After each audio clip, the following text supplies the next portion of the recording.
Hello बच्चों, हम लोग उठो धरा के अमर सपूतों कविता पढ़ रहे हैं, जिसमें द्वारिका प्रसाद माहेश्वरी जी ने देश के नवयुवकों को प्रेरित करते हुए लिखा। उनको प्रेरणा दी है कि वे आलस्य को छोड़ करके जग जाएं और देश के नवनिर्माण में अपना योगदान दें।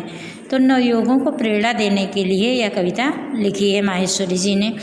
तो अंत में वे समझाते हैं कि अगर हमें देश के लिए कुछ करना है, देश के निर्माण में अपना योगदान देना है, तो उसके पहले सबसे पहली जो आवश्यकता है वो क्या है कि हम ज्ञान प्राप्त करें, क्योंकि जो कुछ होना है वो ज्ञान के द्वारा ही होना है।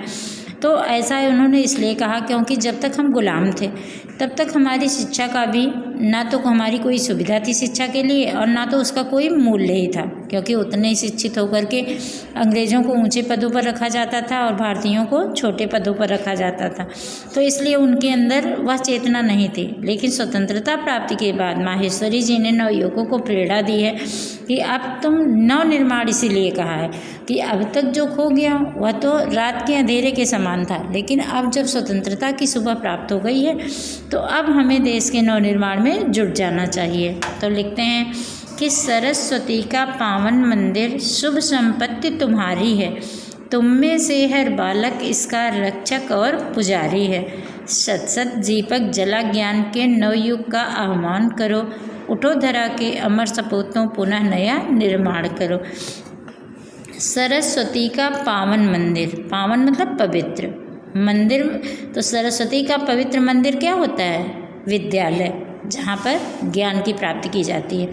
शुभ संपत्ति तुम्हारी है, तुम्हारी सबसे बड़ी संपत्ति है विद्यालय, कि उसकी तरफ ध्यान दो, ज्ञान प्राप्ति की तरफ। क्योंकि पेट तो तब भी भरता था, पेट पालना तो जानवरों का भी काम होता है, लेकिन जो तुम्हारी सबसे बड़ी संपत्ति है वह ज्ञान की प्राप्ति है।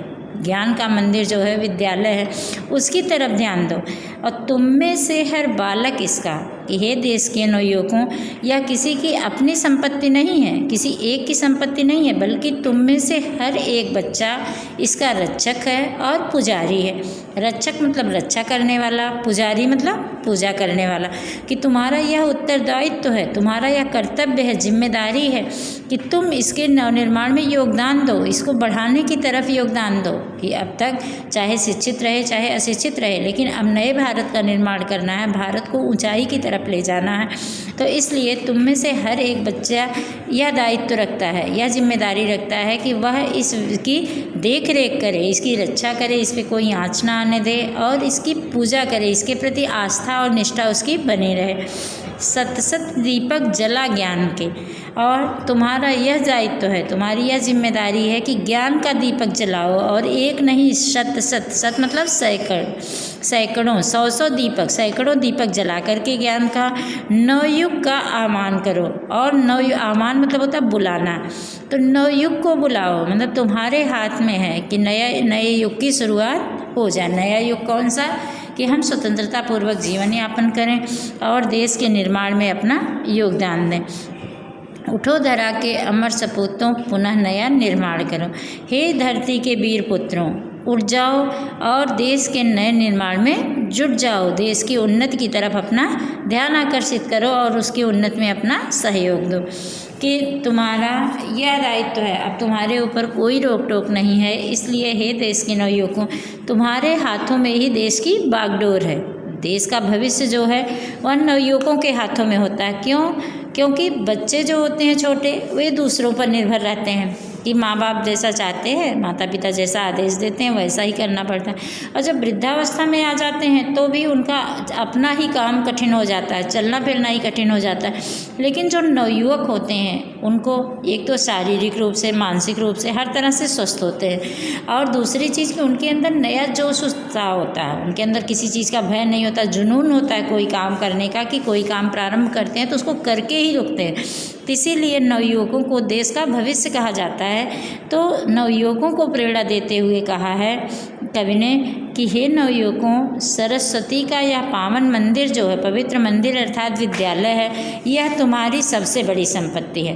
कि तुम अभी ज्ञान प्राप्ति में जुट जाओ, क्योंकि जब ज्ञान होगा तभी बुद्धि का सही तरीके से प्रयोग कर पाओगे।